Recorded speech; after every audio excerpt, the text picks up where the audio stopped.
Oh, Robert, ba't ang aga mo namang umuwi? Nasaan ang tatay mo? Nagpaiwan po sa bukid, Nay. Sabi niya mauna na daw po ako eh. Susunod na lang daw po siya. Ano? Iniwan mo siya doon mag-isa? Ano ka ba naman bata ka? Alam mo naman delikado ngayon dito sa barangay natin, di ba? Usap-usapan na may mga gumagalang aswang. Nay, hindi naman daw po totoo yun sabi ni tatay eh. Anong hindi totoo ang sinasabi mo? Hindi ba kayo maniniwala mag-ama sa mga natatagpo ang bangkay dito na wakwak na ang tiyan at wala pang laman loob? Nay, hindi lang naman po aswang ang may kayang gawin yun eh. Sabi nga po ng iba rito, meron daw pong puting van na nangingidap ng mga bata at matatanda tapos kinukuha po yung lamang loob tapos binibenta po sa mga mayayaman. Sa palagay ko sila yun. Nangingidnap sila tapos dito po sa atin tinatapon. Hay nako, kahit na ano pa yan dahilan mo, sana hindi mo pa rin iniwan ang tatay mo doon. Nay, wag po kayo mag-alala. Sabi naman po niya sa akin kanina susunod daw kagad siya. May isa pa kasi siyang tinatapos sa pinitak eh. Uuwi po yun ng ligtas. Si tatay pa ba? Ay, hindi. Bumalik ka doon, Robert. Sunduin mo ang tatay mo. Hindi mo alam kung anong pwede mangyari sa kanya sa daan. Buti sana kung malapit lang ang bukid. Nay naman. Anong nay naman? Eto. Gamitin mo itong flashlight at tandaan mo ha. Wag na wag kang uuwi nang hindi mo kasama ang tatay mo. At kapag nagpilit kang umuwi na mag-isa, nako, malilintikan ka talaga sa akin. Ang bihira naman oh. May exam pa ako sa susunod na araw eh. Ayaw mo sumunod? Ayaw mo sumunod ha? Sige na po, pupunta na. Kinuha ng binata ang flashlight na inaabot sa kanya ng kanyang ina at pagkatapos ay mabilis na siyang lumabas ng bahay para hindi na marinig ang sermon nito. Siya si Robert, 19 na taong gulang at nag-iisang anak lang ni Aling Nina at ng kanyang asawa. Ang binata ay laging katuwang ng kanyang ama sa mga gawain sa bukid. Tinutulungan niya ito sa pagtatanim o sa pag-aani ng kanilang mga gulay na pananim. Pagsasaka ang pinagkukunan nila ng kanilang kabuhayan. Samantala, nang makalayo na si Robert, hindi naman talaga siya bumalik sa bukid. Bagkus ay tumambay lang ito at nagpalipas ng oras. Nakita siya ng kaibigan niyang si Natoy. Hoy pare! Ano ginagawa mo dyan sa ilalim ng puno? Pabira ka! Di ba dapat nasa bukid ka tumutulong sa tatay mo sa pag-aararo? Abay, malapit na ang taniman ng maisa. Ano ba? Ba't ka ba nang gugulat? Pambira naman talagang buhay to. Oh. Aatakihin ako sa puso sa'yo eh. Ito naman parang di sanay sa akin eh. Ano nga ginagawa mo dito? Umiiwas lang ako sa sermon ni Ermat ko. Kaya nandito ako. Galing ako sa bukid, tinulungan ko si tatay sa pag-aararo kaso pinauwi niya kagad ako eh. Eto namang si nanay, gusto pa akong bumalik dun. Gagawin ko dun. Dapat sinunod mo na lang ang nanay mo, tol. Masama yung sumusuway sa magulang. Talaga lang ha? Seryoso ka? Ikaw pa talaga magsasabi sa akin yan? Ikaw, kailan ka pa sumunod sa mga magulang mo, Aber? Kala mo kung sino to, masahol ka pa sa akin, no? Saka teka nga, ano bang ginagawa mo dito? Paggabi na. Ba't ka pa gumagala? Umuwi ka na. At huwag ka nang mangialam ng buhay ng may buhay. Ayoko pang umuwi, no? Saka ano naman kung maggagabi na? Hindi mo pa ba alam na ako ang siga dito sa baryo natin, no? Yabang nito. Anong yabang? Totoo yun, tol. Ang totoo nga niyan eh. Pauwi na talaga ako. Natanaw lang kita kaya naisip kong pagtripan ka muna.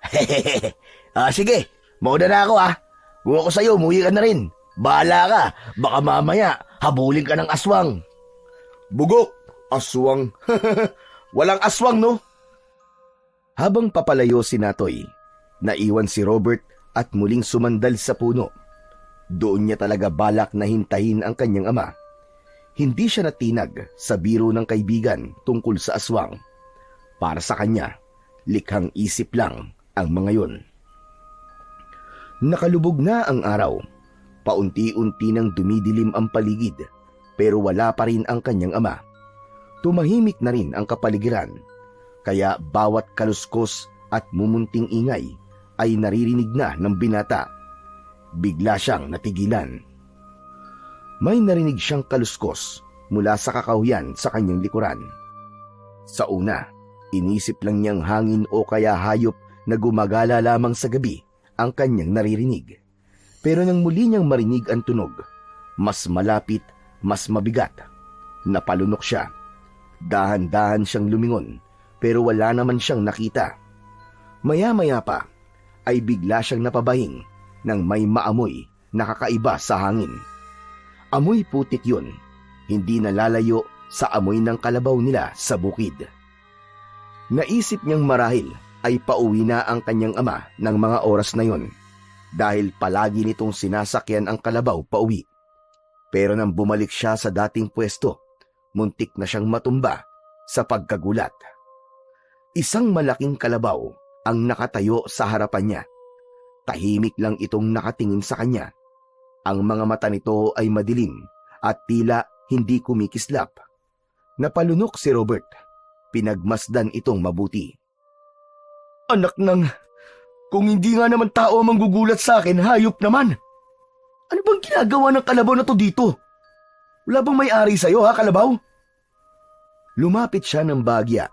Pilit na inaalala kung sino ang may-ari ng kalabaw na yon. Medyo kahawig ito ng kalabaw nila, pero may kung anong kakaiba dito. Parang mas malaki ito kesa sa normal na kalabaw. Ang mga mata nito ay hindi gaya ng karaniwang hayop. May kakaibang lalim at tila may kung anong iniisip. Kamukha mo ang kalabaw namin, ha? Pero kakaiba ka. Teka, huwag mong sabihing aswang ka, ha? At nagkukunwari ka lang na hayop. Hindi gumalaw ang hayop. Hindi man lang nito kinurap ang mga mata. Naglakad pa atras si Robert. Pilit na nagbibiro para mapawi ang kaba. Aba, teka. Kung balak mo akong kainin, huwag mo nang ituloy. Hindi sariwan laman loob ko, no? Mukhang bulok na nga to eh. Kasi ang baho na ng utot ko eh. Tumawa siya ng pilit. Pero ang kalabaw ay nanatili lang sa kinatatayuan nito. Hindi pa rin kumikilos. Sa loob-loob niya, gusto niyang magpakatatag pero hindi niya mapigilan ang pagbilis ng tibok ng kanyang puso. May kakaiba talaga sa kalabaw na nasa kanyang harapan. Teka, bakit ko nga pala kinakausap ang isang hayop na hindi naman nakakaintindi? Ang bihira ka naman, Robert, oo. Pero seryoso, bakit parang kakaibang kalabaw ka talaga? Pinagmasdan niyang mabuti ang hayop na nananatili pa rin hindi kumikilos. Masyado itong malinis, walang bakas ng putik o kahit na anong senyales na ginagamit ito sa bukid. Kung naniniwala lang ako sa mga elemento, baka isipin kong alaga ka nila eh. Para kasing hindi ka man lang pinagtatrabaho. Pero kalabaw ka pa rin naman kung tignan. Ewan. Napakamot siya ng ulo. Saka nagbuntong hininga. Sige na, kalabaw. Aalis na ako. Baka hinahanap na ako ni nanay eh. Pagkatapos niyang sabihin yon, bigla na lang siyang tumalikod at naglakad na palayo. Hindi niya napansin ang matalim na tingin ng kalabaw na tila ba sinusundan ang bawat kilos niya. Nang tuluyan nang mawala si Robert sa paningin nito, dahan-dahang naglakad ang kalabaw at naglaho sa likod ng matataas na damo. Samantala, pagdating naman ni Robert sa kanilang bahay, ay hindi niya naabutan doon ang kanyang nanay. Agad siyang nagpalinga-linga, pero wala din doon ang kanyang ama at ang kalabaw nito. Wala ng tao sa bahay nila. Wala siyang nagawa, kundi pagmasdan ang paligid ng bahay nila. Nakita niya ang iba't ibang uri ng mga gamit sa pagtatanim, mga asarol, pala at kalaykay na nakasandal sa pader. Sa gilid naman ay makikita ang nakalinyang paso na may mga punla. Maingat itong inaalagaan ng kanyang ina. Nabaling din ang tingin niya sa may tabi ng pinto nila. Nakasabit doon sa dingding ang isang sungay ng kanilang namatay na kalabaw. Napangiti siya ng bahagya habang inaalala ang hayop na yon. Isa itong malaking kalabaw, matikas at makisig, na tumulong sa kanyang ama sa loob ng maraming taon. Saksi ang hayop na ito sa hirap at ginhawa ng kanyang lolo at ama. Naabutan pa niya ito saglit hanggang sa di na makatayo sa katandaan. Napabuntong hininga si Robert habang iniikot ang tingin. Ay nako, nasa na kaya sila? Si tatay kaya, nasa na? Karaniwan sa mga ganong oras ay dapat naririnig na niya ang tunog ng yapak ng kalabaw o ng kanyang ama. Pumasok siya sa loob ng bahay at nagulat siya nang makitang walang nakahandang pagkain. Napakamot siya sa kanyang ulo. Ay nako, si nanay naman oh. Hindi man lang nag-iwan ng pagkain. Gutom na ako eh. Naupo siya sa upuang kawayan at inilapag ang kanyang bag habang hinihintay ang kanyang ina o ama na dumating. Bigla niyang naalala ang kalabaw na nakita niya kanina. May kung anong kilabot ang dumaan sa kanyang isip. Hindi. Hindi yun aswang. Karaniwang kalabaw lang yun na nakawala. Dahil kung aswang yun, edi sana kinain na ako nun kanina. Sinubukan niyang tumawa ng bagya upang maibsan ang nararamdaman niyang kaba. Oh, nandito ka na pala. Asan ang tatay mo? Naku naman inay, bakit po ba kayo nanggugulat? Anong nanggugulat ba sinasabi mo? Pumasok na si Aling Nina. May hawak na biniling sardinas at gulay. Hindi ba sinundo ang tatay mo? Nako, sinabi ko na nga ba eh. Ba't ba ang tigas-tigas ng ulo mo? Di ba sabi ko sa'yo, puntahan mo ang tatay mo para sabay na kayong umuwi? Eh pinuntahan ko naman po eh, kaso pinauwi nga po ako ulit eh. Eh sino po ba susundin ko sa inyong dalawa? Ang hirap naman po ng pabalik-balik ako dun, no? Hindi naman po malapit yung bukid sa atin eh. Eh bakit kasi ayaw pang umuwi ng tatay mo? Ano ba kasi ginagawa sa bukid? Tinatapos pa nga po yung para sa pagtatanim ng mais. O sige, diyan ka na nga muna. Abangan mo ang tatay mo ha. Magluluto muna ako ng mauulam natin. Habang abala si Aling Nina sa pagluluto, nagbantay naman siya sa pinto. Maski siya ay kinakabahan na rin. Madilim na ang paligid at wala pa rin ang kanyang ama. Nang makaluto na ang kanyang ina, tinawag na siya nito na maghapunan. Pambihira naman anong oras na? Nasaan na kaya ang tatay mo? Nay, nag-aalala na naman ba kayo? O baka naman namimiss nyo lang si tatay? Ang mabuti pa ay maupo na lang muna kayo, Nay. Kanina pa po kayo palakad-lakad dyan eh. Nakakahilo na po kayo eh. Halina mo kayo, kain na muna tayo. Bakit kasi di pa umuwi eh? Napansin ni Robert ang pag-aalala sa mukha ng kanyang ina, kaya't agad siyang lumapit at hinawakan ito sa balikat. Nay, baka naman may ginawa pa si tatay. Alam mo naman yun eh, kapag nagkayayaan ng kwentuhan sa bukid, hindi na mamalaya ng oras. Pero gabi na kasi anak, baka naman na paano na yun. Mabuti pa ipuntahan mo na nga at siguraduhin mo kung ayos pa siya. Tapos sayain mo nang umuwi ha, kaya tapos o hindi yung inaararo niya.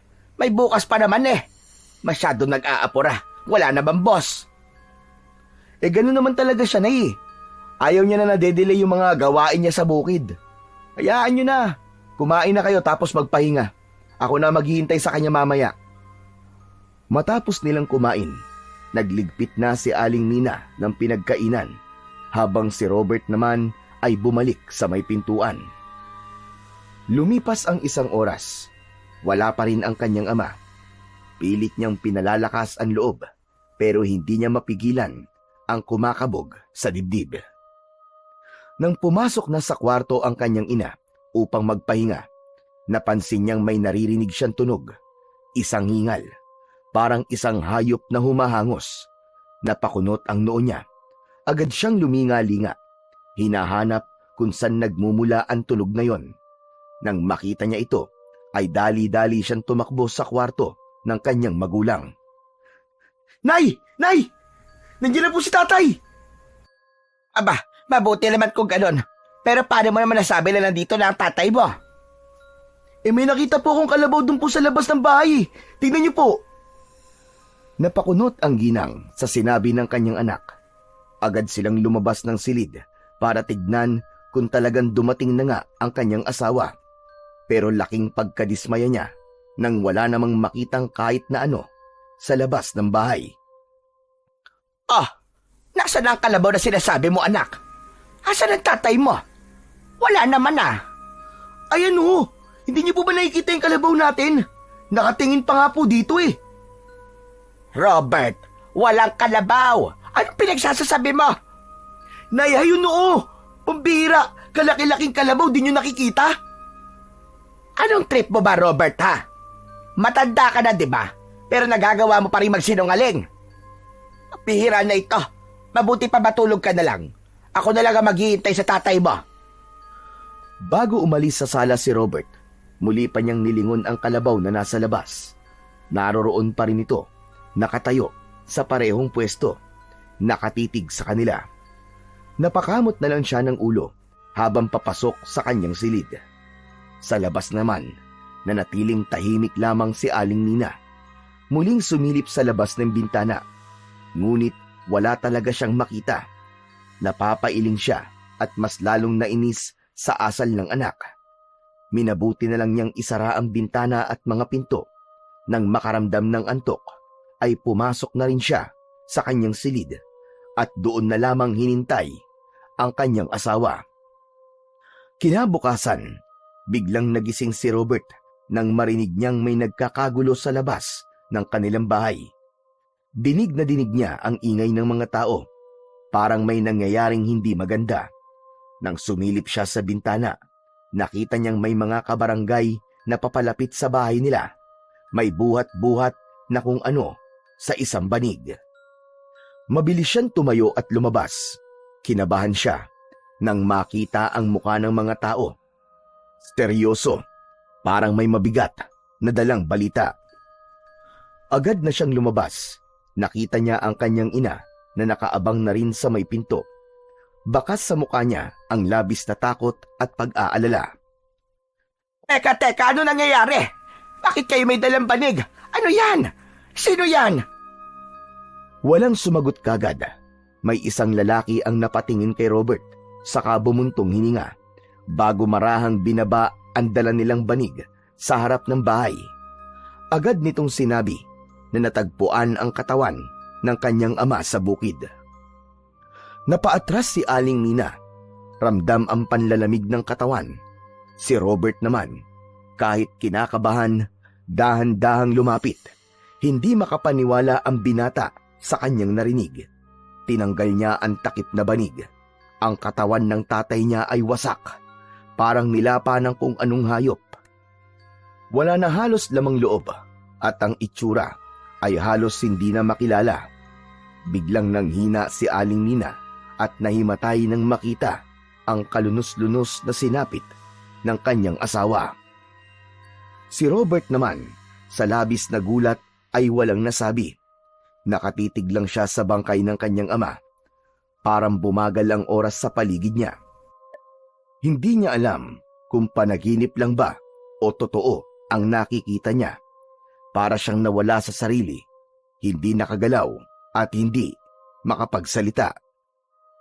Ang mga tao sa paligid nila nag-uusap-usap na baka aswang ang umatake sa tatay niya, pero may ilan na baka ligaw na hayop daw ang may gawa nun sa kanyang ama.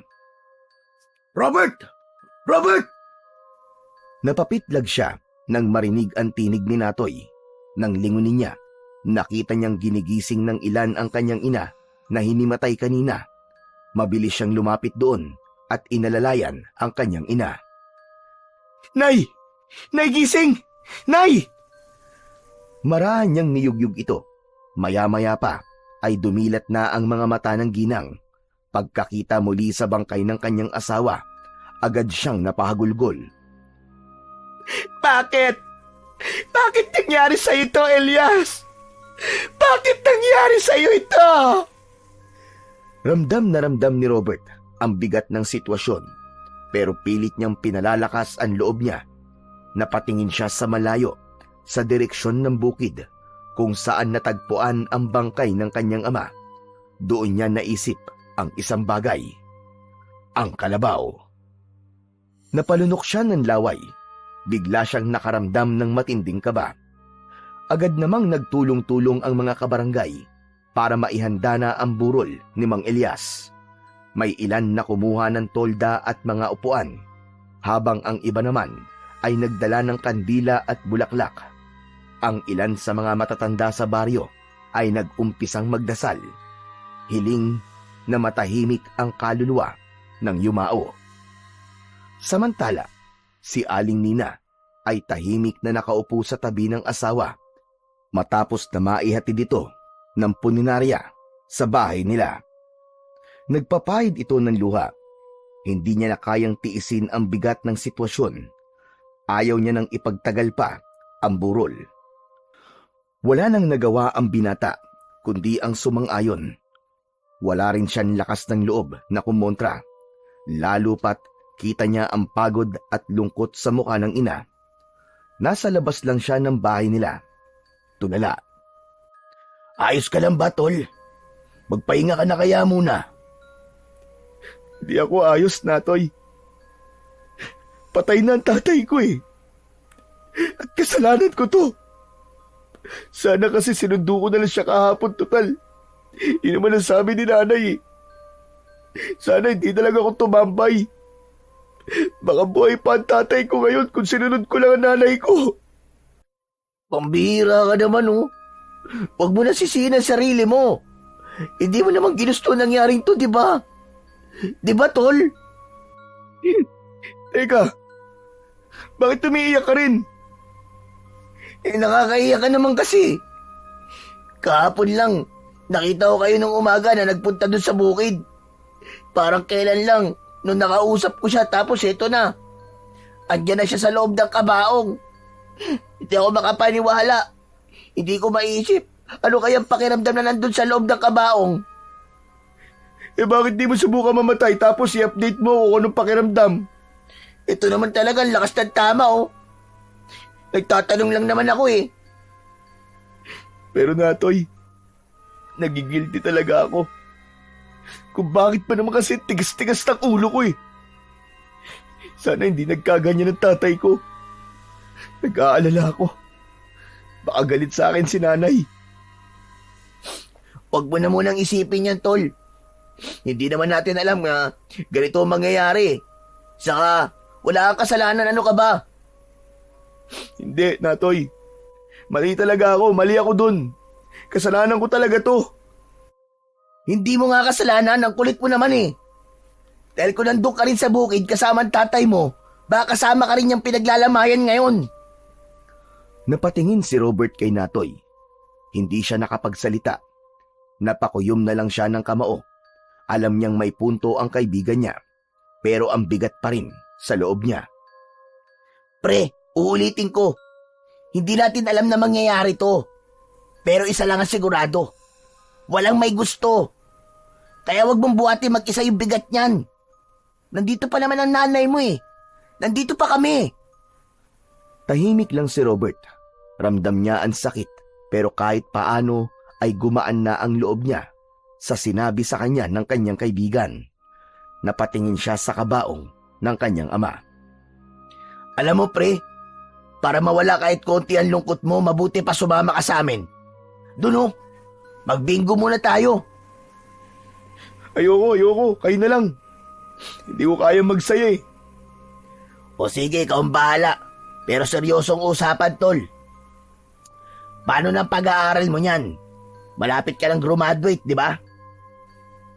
Di ko pa alam sa ngayon. Wala namang mag-aasikaso sa bukid namin eh. Ayoko naman pabayaan yun. Doon lang kami kumukuha ng kabuhayan eh. Kung ganun, titigil ka na ba? Sayang naman. Hindi ako titigil. Pangarap ni tatay na makapagtapos ako ng pag-aaral eh. Kaya sisikapin ko talaga na makatapos kahit mahirap, kahit nakakapagod. Hindi ko susuko to. Kakayanin mo ba naman yun? Kakayanin. Pero kung hindi, di bahala na. Basta sigurado, magtatapos ako. Yun ang pangako ko sa kanya. Alam mo, Tol, kahit hindi ko madalas sinasabi, hanga rin ako sa'yo eh. Iba rin ang tibay ng loob mo. Wala naman akong choice, di ba? Meron. Pwede ka naman sumuko. Pero pinipili mo lumaban. Napayuko si Robert. Alam niyang hindi magiging madali ang lahat. Pero alam niyang hindi siya nag-iisa. Tumingala siya sa langit. Parang hinahanap ang presensya ng ama. Sa isip, nangako siyang tutuparin niya ang pangarap nilang mag-ama. Mabilis na lumipas ang mga oras. Nang bandang 10:00 na ng gabi, wala nang natirang tao, maliban sa kanila ng nanay niya na nagbabantay sa harap ng kabaong. Robert, mabuti pa isarado mo na muna yung mga pinto at bintana. Po? Hindi po ba bawal po yun? Anong gusto mo? Lapain din tayo ng aswang na may gawa nito sa tatay mo? Sige po, sasarado ko na. Tumayo si Robert at tinungo ang bintana. Pero bago pa niya maisara yon, may napansin siyang gumagalaw sa hindi kalayuan. Nang tignan niya yung mabuti, napansin niya ang kalabaw na kamukhang kamukha ng kalabaw ng kanyang itay. Ang kalabaw na halos maghapong hinahanap ng mga taga-baryo, pero hindi nila nakita. Lumabas siya para tignan kung ito nga ang kalabaw na hinahanap nila. Pero bigla na lang may humawak sa balikat niya. Agad siyang napasigaw sa gulat. Hoy, ano ba? Grabe ka naman makareact. Ako lang to, si Natoy. Ang bihira, ano ka ba naman, Natoy? Ba't ba ang hilig-hilig mo manggulat?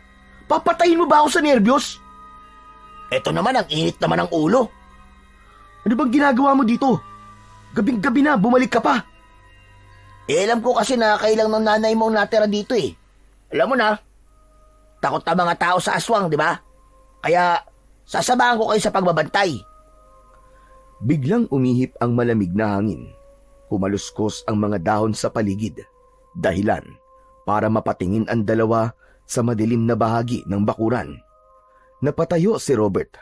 Agad na sinuri ang paligid. Narinig mo ba yon? Oo. Hala, Tol! Baka... Sa isang iglap, isang malakas na tunog ng sanga ang nabali sa hindi kalayuan. Parehong napatigil sina Robert at Natoy. Pareho nilang naramdaman ang kilabot na gumapang sa kanilang katawan. May tao ba dyan? Tahimik. Walang sumagot. Pero ramdam nilang hindi sila nag-iisa. Tol, masama ang kutob ko. Tara na sa loob. Hinila siya ni Natoy sa braso. Pareho silang nagmamadaling pumasok sa loob ng bahay. At pagkatapos ay isinarado na nila ang mga pinto at bintana. Habang nakasandal sa pinto, habol ang hininga. Napatingin si Robert kay Natoy. Pareho silang hindi makapagsalita. Natoy? Tita, ano po kasi, sasamahan ko po sana kayo na magbantay po ngayon. Nako, salamat anak ha. Mabuti ka pa. Kahit papano ay may malasakit sa amin. Kaysa sa mga kamag-anak ng asawa ko. Parang mga walang pakialam. Hayaan niyo na po sila, tita. Baka natatakot din po sila eh. Tulad ng ibang tao sa baryo. Sa bagay, siguro nga. Pero ang sakit lang isipin na sa ganitong sitwasyon, hindi man lang sila nagparamdam. Nay, mabuti pa po ay magpahinga na po muna kayo. Kami na lang po ni Natoy ang magbabantay kay Itay. Ayos lang ako anak. Kaya ko pa naman. Hindi po, Nay. Kailangan nyo rin po magpahinga. Tama po si Robert, tita. Ako na po ang kasama niya magbantay gayon. Mas mabuti pong makapagpahinga na muna kayo para may lakas po kayo bukas. Ay nako, sige na nga. Pero gisingin niyo ako kung may marinig kayong kahit na ano ha. Opo, Nay. Huwag po kayo mag-alala. Dahan-dahang tumayo si Aling Nina at tinungo ang kanyang kwarto. Halata ang pagod sa kanyang kilos, ngunit pilit niyang nilalabanan ang lungkot. Nang mawala siya sa paningin nila, napatingin si Robert kay Natoy. Pare, salamat talaga ha. Wala yun. Ano pa't naging tropa tayo? Hindi kita iiwan. Lalong-lalo na ngayon. Napabuntong hininga si Robert. Kahit papano, gumaan ang pakiramdam niya sa presensya ng kanyang kaibigan. Muli niyang nilingon ang kabaong ng kanyang ama. Kinabukasan, maraming tao ang nagpunta sa lamay. May mga nagtotong eats, bingo at iba pang sugal bilang libangan sa burol. Naging abala ang araw na yon para kay Robert. Siya ang personal na nag-aasikaso sa pagkuha ng mga abuloy, sa pagbibigay ng mga merienda at iba pa. Sa gabi lang naman sila nagkakaroon ng problema tulad ng nakaraang gabi. Maski last night na, walang nagpuntang tao, maliban na lamang kay Natoy. Sa araw ng libing, maraming tao ang nakiramay. Marami ang sumama para saksiyan ang paglilibing sa kanilang kababaryo na naging biktima ng aswang. Ilang mga kamag-anak na rin ni Elias ang nagpakita ng simpatsya sa pamilyang naiwan. Habang dinadala nila ang kabaong sa sementeryo, panay ang iyak ni Aling Nina. Si Robert ay tahimik lang. May bit na hawak ang rosaryo. Sa huling sandali, bago ibaba ang kabaong sa hukay, yumuko si Robert at bumulong. Pangako po, Itay. Hindi ko po pababayaan si Nanay. At magtatapos po ako ng pag-aaral. Tulad po ng gusto nyo. Habang unti-unting natatabunan ng lupa ang kabaong, naramdaman ni Robert ang bigat ng responsibilidad na iniwan sa kanya. Hindi na lang siya anak ngayon, siya na rin ang magiging haligi ng kanilang pamilya. Pagkatapos ng libing, tahimik ang lahat. Ang mga tao ay nagsiuwian na. Ngunit nanatili sina Robert at Aling Nina saglit sa harap ng puntod ni Elias. Ngunit tahimik lang si Aling Nina. Halos hindi niya matignan sa mata ang kanyang anak. Ilang araw na simula nung nailibing ang ama ni Robert. Masyadong tahimik sa bahay nila, yung tipong napakakalmado pero napakalungkot ng bahay. Tanaw ng binata ang kanyang ina na nakadungaw lamang sa bintana na parabang ang layo-layo ng tingin nito. Kaya naman, unti-unting naglakad ang binata patungo sa gawi ng kanyang nanay. Nay, kumain na po kayo. Simula po nung nawala po si tatay hindi na po kayo kumakain ng maayos Baka naman po magkasakit na po kayo niyan sa ginagawa nyo. Sige na anak, wala akong gana. Kumain ka na lang dyan kung gusto mo. Pero Nay, pumapayat na po kayo Sige na Nay, kumain ka na. Baka mamaya sumunod ka niyan kay tatay, paano na lang po ako?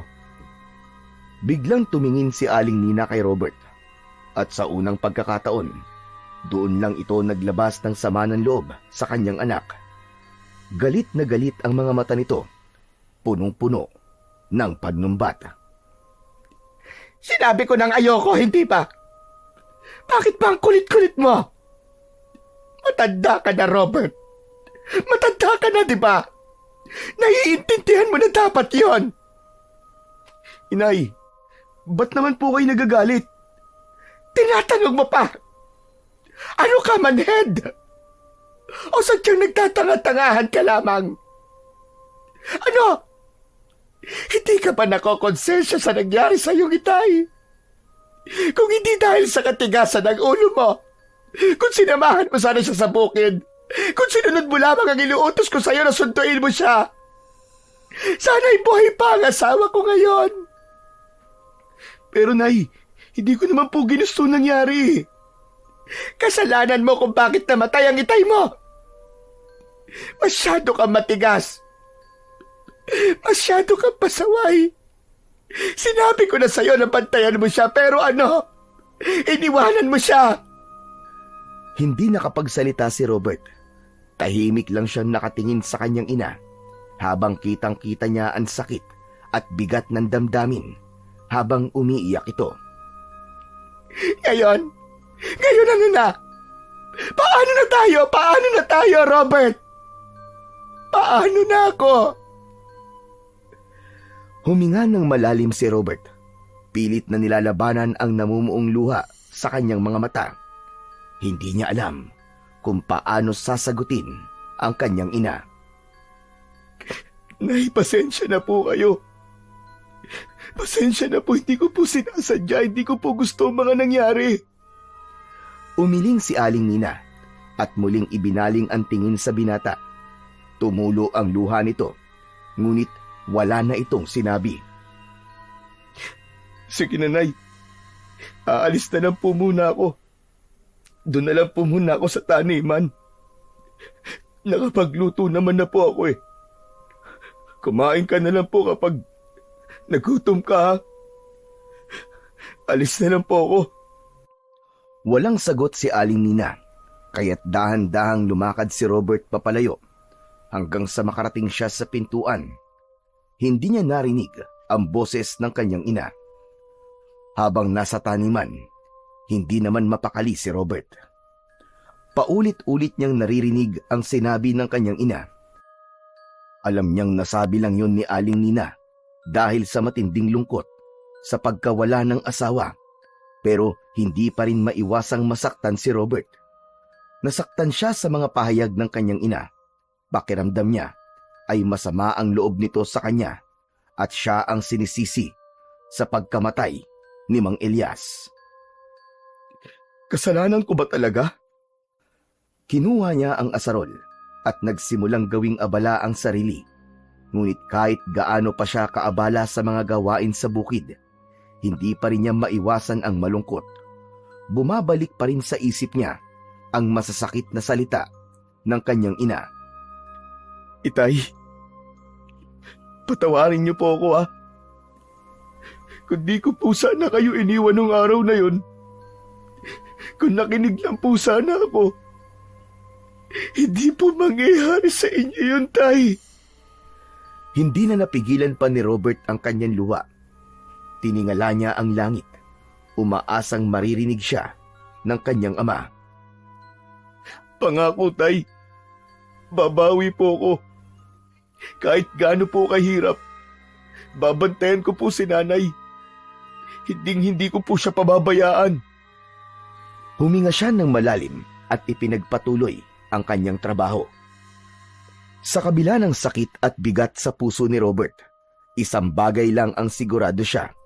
Kailangan niyang magpatuloy, hindi para sa sarili niya, kundi para sa kanyang ina at sa pangako niya sa kanyang ama. Papalubog na ang araw nang magdesisyon ang binata na umuwi na.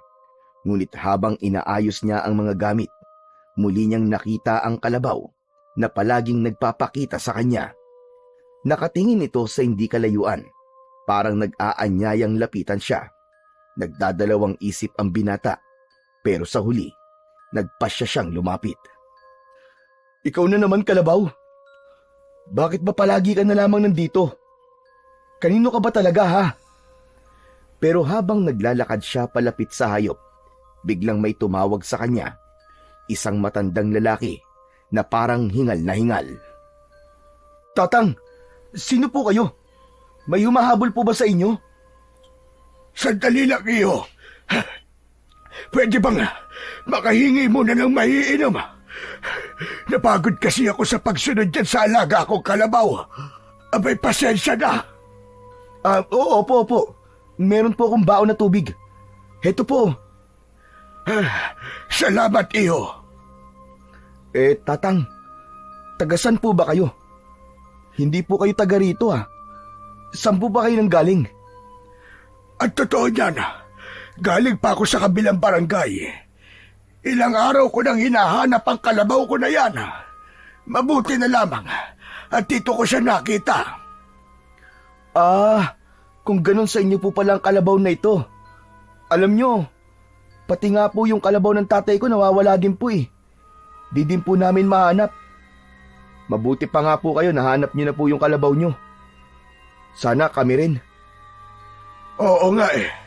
Kaso nakakapagod din. Ewan ko ba sa Kalabaw na yan?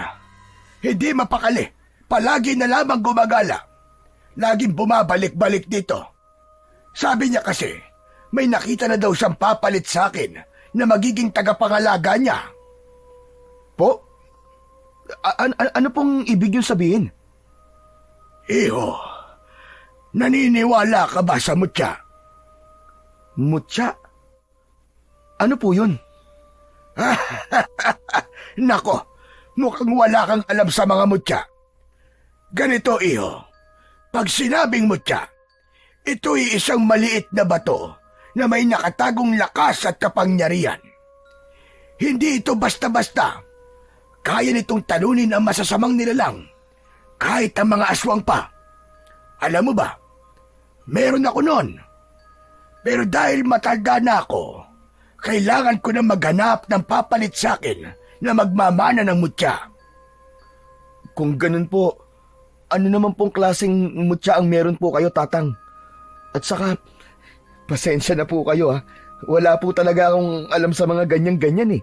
Sa totoo lang po, hindi rin po ako naniniwala dyan.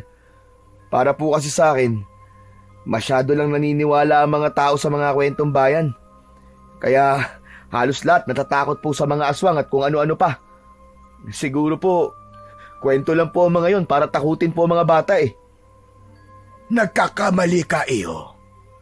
Totoo ang mga aswang. Hindi sila kwento lang. Naranasan ko na ito.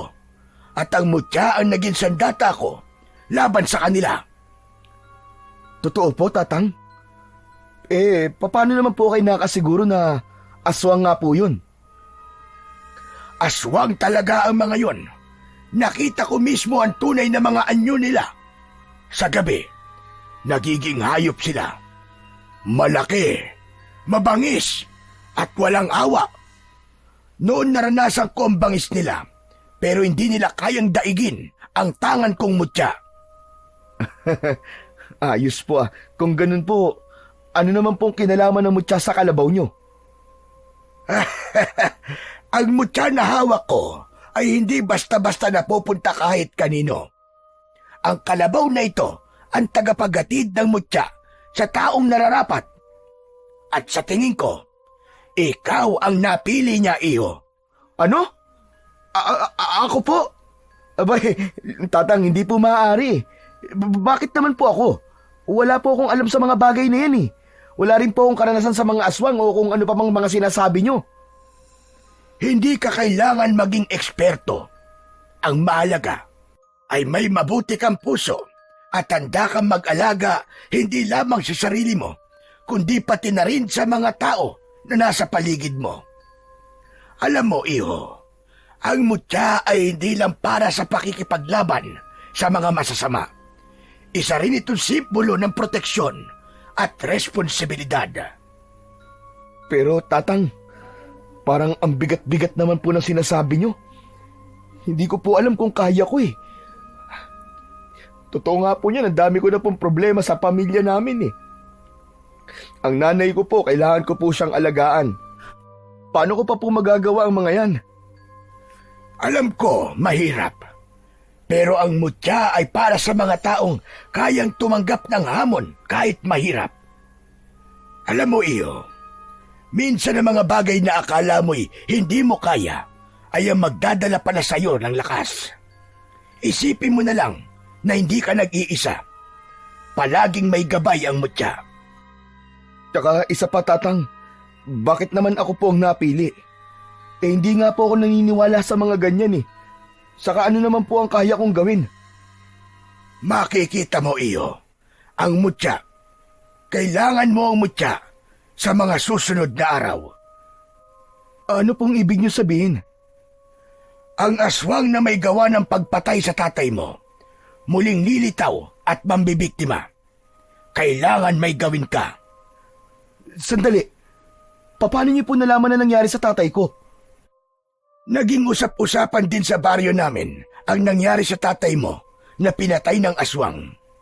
At alam kong ikaw ang anak niya dahil naroon ako nang inilibing ang tatay mo. Tatang, ano ba talagang kailangan niyo sa akin? Pasensya na ho kayo pero hindi ko tatanggapin ang sinasabi niyong mutya. Pero bakit naman? Dahil hindi po ako madaling maniwala. Pasensya na po kayo, Tatang. Di po ako pwedeng magpadalos-dalos. Kailangan ko rin pong isipin ang kaligtasan ko palagi dahil kawawa naman po nanay ko kapag may nangyari sa akin masama. Sige po, Tatang. Uuwi na po ako. Pasensya na po kayo. Sandali lang. Naiintindihan naman kita, iho. Ano pong nakakatawa? Ay, pasensya ka na, iho.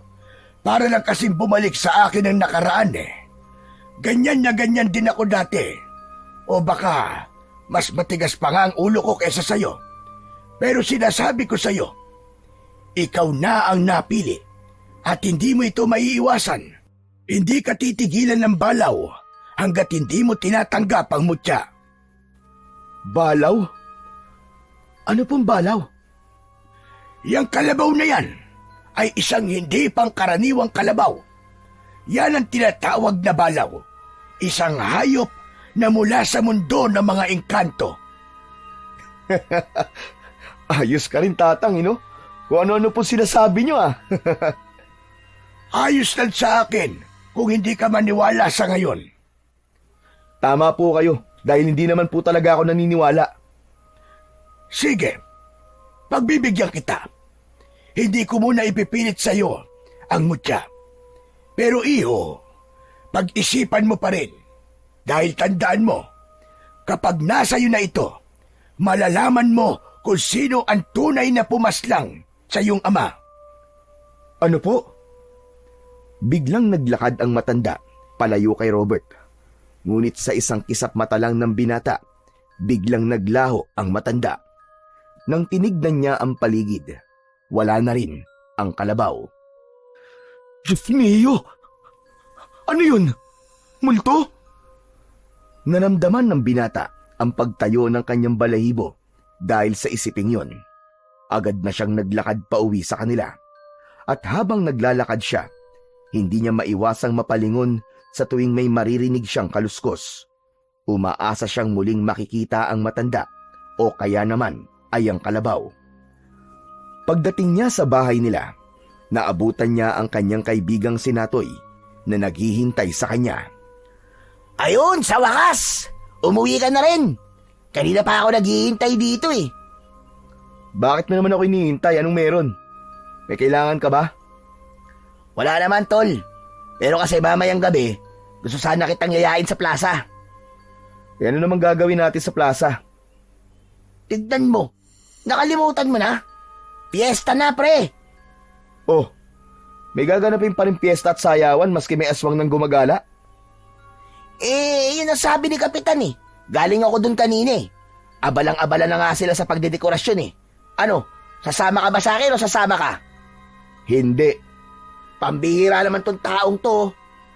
Wala naman yung sa pagpipilian na sinabi ko sa'yo eh. Ipinagpaalam na kita sa nanay mo. At ikaw na daw ang bahala kung gusto mong sumama. Alam mo, kailangan mo to, par. Para mabawasan naman kahit pa paano yung dinadala mo. At sino naman may sabi sa'yo na gusto ko mabawasan yung bigat na dinadala ko? Ito naman oo. Nagsungit na naman. Inaaya ka lang eh. Ay, siya nga pala. Hindi ka nakapasok kanina, di ba? Kaya ito, dinala ko yung notebook ko. Bale, wala na tayong klase ng halos 2 linggo kasi same break na. Pero nag-iwan yung teacher natin ng assignments. Ito, kopyahin mo na lang. Salamat, tol. Kailangan ko nga to. Walang anuman. Pero may bayad yan ha. Kailangan mo sumama sa akin mamaya sa plaza. Talaga ba di ka titigil? Hindi. Kailangan mo sumama sa ayaw mo't sa gusto mo. Yung kulit. O sige na. Sasama na. Ayun. Ayos. O sige na, magbihis ka na. Hihintayin kita. Maglalakad lang tayo papunta sa plaza eh. Oo na. Sandali lang. Napilitang sumama si Robert kay Natoy, kahit pahalatang mabigat ang loob niya. Bago sila umalis, ay nagpaalam muna siya sa kanyang ina, ngunit hindi siya pinansin nito. Kaya naman, tahimik na lang siyang gumayak at sumama na kay Natoy. Samantala, habang naglalakad sila, panay naman ang tanong sa kanya ng kaibigan. Dalit pa rin ba sa'yo si tita? Parang gano'n na nga, par. Ang laki ng pinagbago niya mula nang mamatay si tatay.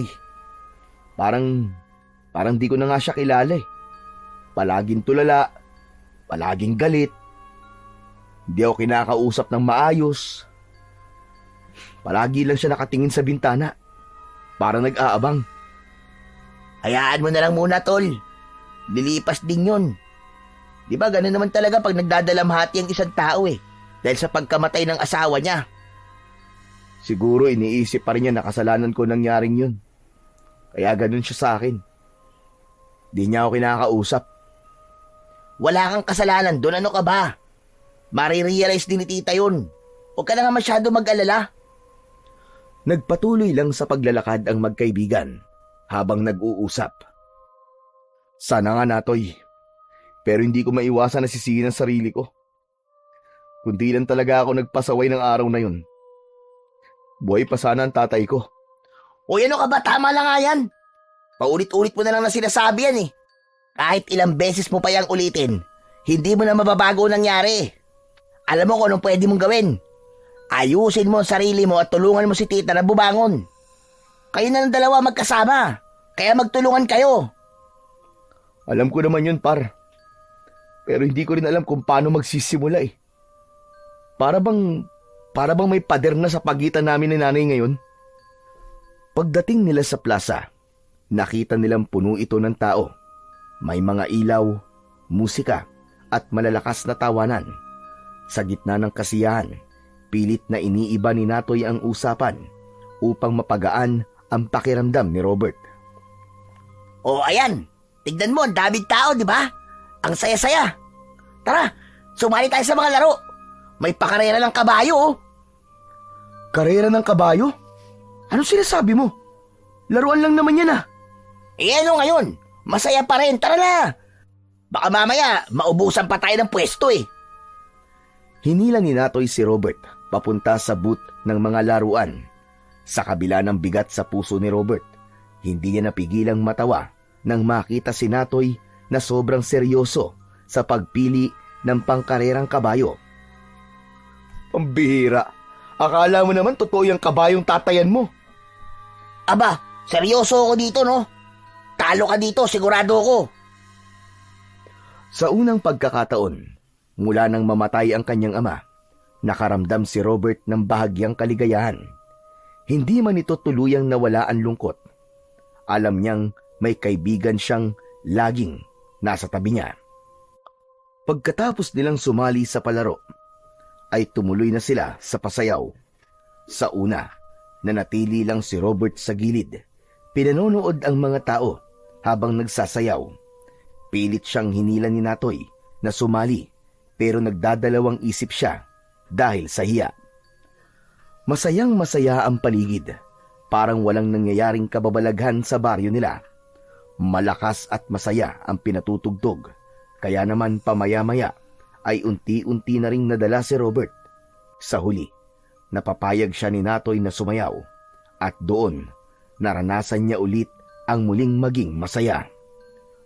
Ilang araw ang lumipas. Pagkatapos ng piyesta, naging magaan na ang pakiramdam ng binata at mas lalong naging maayos yun nang biglang tila nagkaroon ng himala.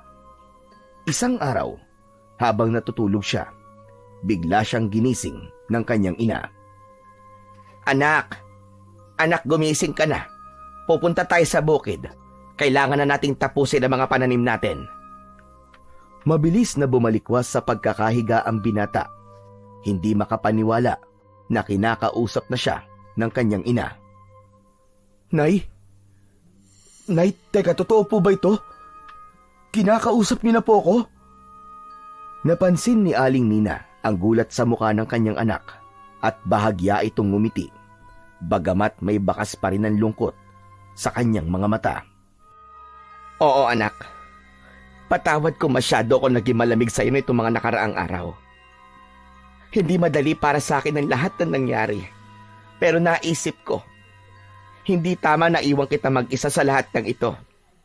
Kailangan nating magtulungan. Nay, salamat po. Akala ko po hindi niyo na po ako kakausapin eh. Akala ko po, galit pa rin po kayo sa akin. Hindi kita magagawang sisihin, anak. Alam kong wala kang kasalanan sa nangyari. Siguro nawala lang ako sa sarili ko, pero ngayon, kailangan kong bumangon para sa'yo. Para sa ating dalawa. Lumabas na sa kanyang kwarto ang kanyang ina. Sumunod naman siya dito. Nakita niyang inihahanda na ng nanay niya ang kanilang mga babaunin sa bukid. Napangiti ang binata.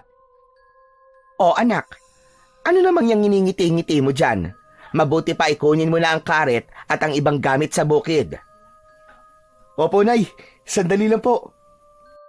Agad na tumalima si Robert at tinungo ang likuran ng bahay at sa harap upang kunin ang mga gamit. Habang ginagawa ito, hindi niya maiwasang mapangiti. Matagal niya nang hinintay ang ganitong pagkakataon, ang muling makaramdam ng malasakit mula sa kanyang ina. Habang nasa likod siya at kinukuha ang mga gamit, bigla siyang natigilan. Sa gilid ng kanyang paningin, napansin niyang may anino ng isang tao na tila nagkukubli sa likod ng isang malaking puno. Binaliwala na lang ito ng binata. Naisip niyang baka meron lang napadaan na tao o kaya naman ay guni-guni lang niya ang kanyang nakita. Ipinagpatuloy na lang niya ang kanyang ginagawa. Kinuha niya ang karit, asarol at timba at agad na bumalik sa loob ng bahay. Nang makita siya ng kanyang ina, napansin nito ang katahimikan niya. O anak, bakit parang namumutla ka yata? May problema ba? Wala po, Nay. Baka po sa init lang. Ayos lang po ako. Ano ka mo, mainit? Anak, hindi pa nga sumisikat ng todo ang araw eh. Paanong mainit? Hindi, Nay. Ayos lang po ako. Huwag po kayo mag-alala sa akin. Hindi na sinabi ni Robert ang nakita niya. Ayaw niyang mag-alala ang kanyang ina, lalo na't ngayon pa na bumalik na sa pagiging maayos ang pakikitungo nito sa kanya. Ngunit sa likod ng kanyang isip, napapatanong pa rin siya kung posible nga bang may nagmamanman sa kanila o sumasabay sa bawat galaw nila. Ngunit wala naman siyang maisip na dahilan para gawin yon sa kanila. Muli isang buntong hininga ang kanyang pinakawalan bago inaya ang ina papunta sa bukid nang makita niyang maayos nang nakaprepara ang mga babaunin nila. Nandun na ang basket na puno ng tinapay, prutas at ilang bote ng tubig. Pansin niya ang maaliwalas na ekspresyon ng kanyang ina. O sige na anak, tara na. Pagdating nila sa bukid, agad silang nagtrabaho. Si Robert ang nagbungkal ng lupa, habang ang kanyang ina naman ang nagtanim. Sa totoo lang anak, namimiss ko na ang tatay mo. Dati nung bago-bago pa kami, ganito kami noon. Nagtutulungan sa pagtatanim. Ako rin naman po, Nay. Pero wala na po tayong magagawa eh. Wala na po si tatay. Nakakalungkot. Pero tama ka anak. Wala na tayong magagawa. Kailangan natin magpatuloy sa buhay. At hindi tayong pwede basta na lamang tumigil. Huwag po kayo mag-alala, Nay. Ako na pong bahala sa inyo ngayon. Lahat po gagawin ko para tulungan po kayo. Alam mo anak, kung makikita ka ng tatay mo ngayon, sigurado akong masayang-masaya siya at proud siya sa iyo. Sa sinabing yun ng kanyang ina, nais mapaluhan ng binata, pero pinigilan niya yon para hindi sila magkaiyakan pang mag-ina. Salamat po, Nay, ha? Pero hindi ko po magagawa ang lahat ng ito kung wala rin po kayo. Kaya salamat din po sa inyo. Napakabuti mong anak, Robert. Sa kabila ng lahat, nananatili kang matatag. Alam kong magiging maayos din ang lahat para sa atin, anak. Habang abala sa mga gawain sa bukid ang mag-ina, biglang natanaw ni Aling Nina si Natoy na papalapit. Hingal na hingal ito at halatang galing sa mabilis na pagtakbo. Aba, parang si Natoy yung paparating ah. Tignan mo nga, Robert. Oo nga no. Siya nga po, Nay. Ano kaya masamang hangin na nagdala sa kanya dito? Nang makalapit ang binata sa mag-ina, ay halos hindi ito makapagsalita sa sobrang pagod. Kumakaway-kaway pa ito at tila nagpapanik. Kanina pa po ako hanap ng hanap sa inyo eh. Mabuti naman at dito ko lang pala kayo makikita. Napano ka ba, Natoy? Ba't ka ba tumatakbo? Uy, teka. Bati na po kayo ni Robert? Wow! Buti naman at nag-uusap na po kayo. Uy, ano ba sinasabi mo dyan? Tumigil ka nga. Ang daldal mo. Binati lang naman eh. Nabalitaan niyo na po ba yung usap-usapan ngayon doon sa baryo? Tungkol saan, Natoy? Kagabi raw po, tita. May sumalakay daw po na aswang. Muntik na daw po makuha yung anak ni Kagawad. Mabuti na lang daw ay may nakakita. At ito pa, nataga daw ng itak yung aswang. Hindi nga lang namatay. Kasi hindi ganong napuruan eh. Pero di po ba pag ganon, mamamatay rin naman po yun? Nako, iho. Kay aga-aga pa aswang na kagad ang balita mo. Pero teka, kumusta naman daw ang anak ni Kagawad? Buti na lang at hindi nakuha, ano? Maayos naman po ang bata. Sabi nila, grabe na dito sa baryo natin ngayon. Nakakatakot na talaga. Umaatake na naman ang mga aswang na yon. Kaya kayong dalawa, mag-iingat kayong dalawa palagi, ha? Iwasan nyo na muna ang gumala ng gumala, lalo na pagsapit ng gabi. Abay, napakadelikado na ng panahon ngayon. Oh, ba't natahimik ka na dyan? Hanggang ngayon ba hindi ka pa rin naniniwala sa mga aswang-aswang? Ewan ko, par. Hindi pa naman kasi ako nakakakita eh. Ba't anong ibig mo sabihin? Hihintayin mo ba na may makita kang ganun bago ka maniwala? Parang ganun na nga. Totoo to, Robert. Ang dami na nagsasabi. Tsaka, nakita ko nga yung sugat ng bata eh. Ang haba tapos malalim. Parang malaking kalmot talaga. Hindi mo talaga iisipin kalmot lang yun ng hayop. Kawawa naman pala. Pero hayaan na muna natin ang usapan tungkol dyan sa aswang na yan. Medyo marami pa kaming itatanim dito. Kailangan naming matapos ito sa loob ng maghapon. Gusto ba't tumulong? Ay, pas muna ako dyan, tita.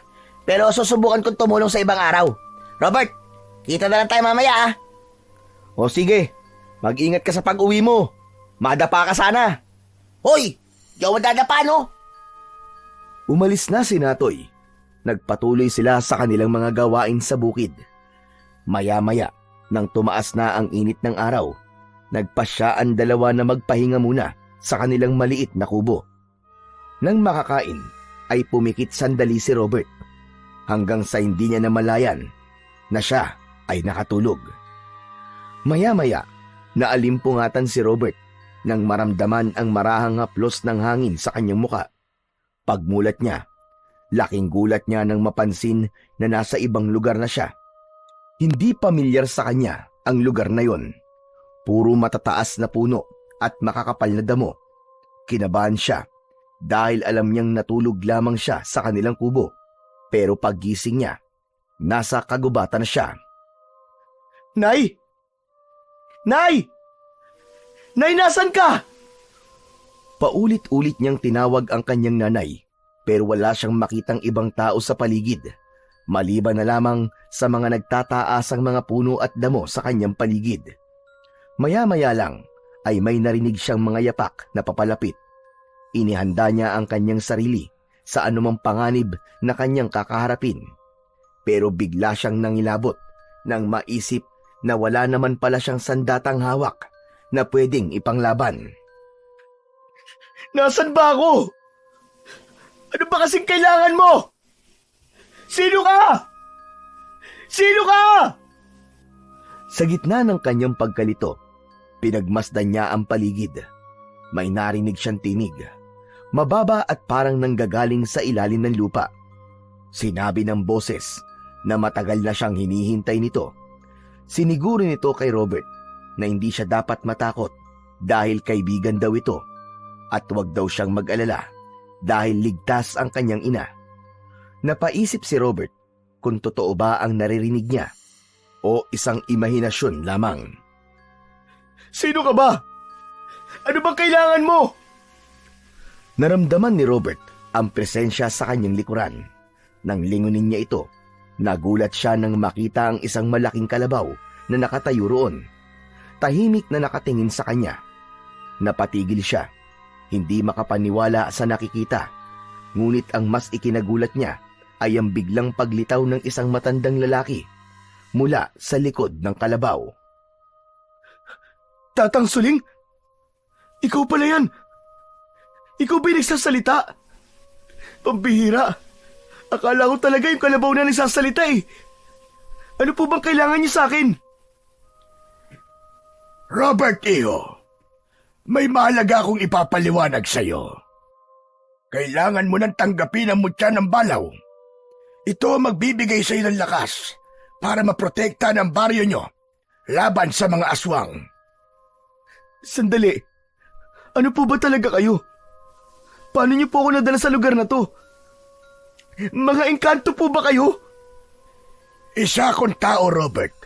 Pero nag-uusap tayo sa pamamagitan ng astral projection. Kung saan ang dalawang tao ay nagtatagpo sa isang astral plane o ibang dimensyon habang nasa panaginip o trance. Ano? Hindi ko kayo maintindihan eh. Maiintindihan mo itong lahat kapag tinanggap mo na ang mutya, Iho. Paano po kung ayoko? Gusto ko po ng tahimik na buhay, Tatang. Wala kang magagawa, Iho. Ikaw ang napili. Ang mutya ay hindi na ipapasa kung kani-kanino lamang. Pero, paano? Wala nga po akong alam sa ganitong bagay. Isa lang po akong ordinaryong tao. Huwag kang matakot, Iho. Ang mutya ang gagabay sa'yo. Sa oras na tanggapin mo ito, mararamdaman mo ang lakas na kailangan mo upang harapin ang anumang panganib. Pero, paano nga po kung magkamali ako? Paano po kung hindi ko kayanin? Hindi ka nag-iisa, Robert. Nandito ako upang gabayan ka. At tandaan mo, ang mutya ay hindi nagkakamali sa pagpili. Ikaw ang itinakdang tagapagmana. Kung totoo po ang sinasabi nyo, wala na siguro ako magagawa. Para po to sa kaligtasan ng lahat, di po ba? Tama ka, Iho. At tandaan mo, ang bawat desisyon mo mula ngayon ay may malaking epekto. Yakapin mo ang iyong tungkulin ng buong puso. Pagkatapos ng usapan nila, unti-unting lumapit ang kalabaw kay Robert. Tila binasbasan siya. Mula sa noon nito, unti-unting lumitaw ang isang maliit na bato na tila brilyante. Kumikislap sa ilalim ng sinag ng araw. Kinuha ito ni Robert. Nang makuha niya ang mutya, biglang dumaloy sa kanyang katawan ang kakaibang init at lakas. Sa pagkakataong yon, ay bigla siyang nagising. Bumalik ang lahat sa dati na parang walang nangyari. Agad niyang sinuri ang kanyang sarili. Naramdaman niyang parang mabigat ang kanyang loob. Kinakabahan siya dahil na rin sa kanyang panaginip. Teka, ano ba yun? Panaginip nga lang ba talaga yun? Biglang napansin ni Robert ang kakaibang init na nagmumula sa kanyang palad. Nang tignan niya ito, laking gulat niya nang makita niya ang mutya, ang kumikislap na bato na ibinigay sa kanya ng engkantong kalabaw. Hindi siya makapaniwala. Tila totoo nga ang lahat ng nangyari sa panaginip niya. Mabilis niyang itinago ang mutya sa kanyang bulsa. Nag-aalangan na baka may makakita rito. Tumayo siya para hanapin ang kanyang ina. Agad siyang pumunta sa iba't ibang bahagi ng kanilang bukid. Tinatawag ang pangalan nito, pero hindi niya ito nakita. Nagpatuloy siya sa paghahanap. Habang patuloy na lumilipas ang oras, naramdaman ng binata ang paggapang ng takot sa kanyang dibdib. Agad siyang umuwi para tignan kung naroon si Aling Nina. Habang papalapit siya sa bahay nila, nakita niya ang maraming tao sa labas ng kanilang tahanan. Nag-alala siya ng labis. Naisip niya na baka may masamang nangyari sa kanyang ina. Pagbukas niya ng pinto, nakita niya si Aling Nina, Natoy at ang iba pa nilang mga kapitbahay. Nag-iiyakan sila. Hawak ng ginang ang larawan ng kanyang anak. Teka, ano nangyayari dito? Pareho napatingin sila Aling Nina at Natoy sa direksyon niya. Nanlaki ang mga mata ng ina at tila hindi makapaniwala sa nakikita. Robert? Robert, anak, ikaw ba talaga yan? Par, ano ba nangyari sa'yo? Lumapit si Aling Nina kay Robert.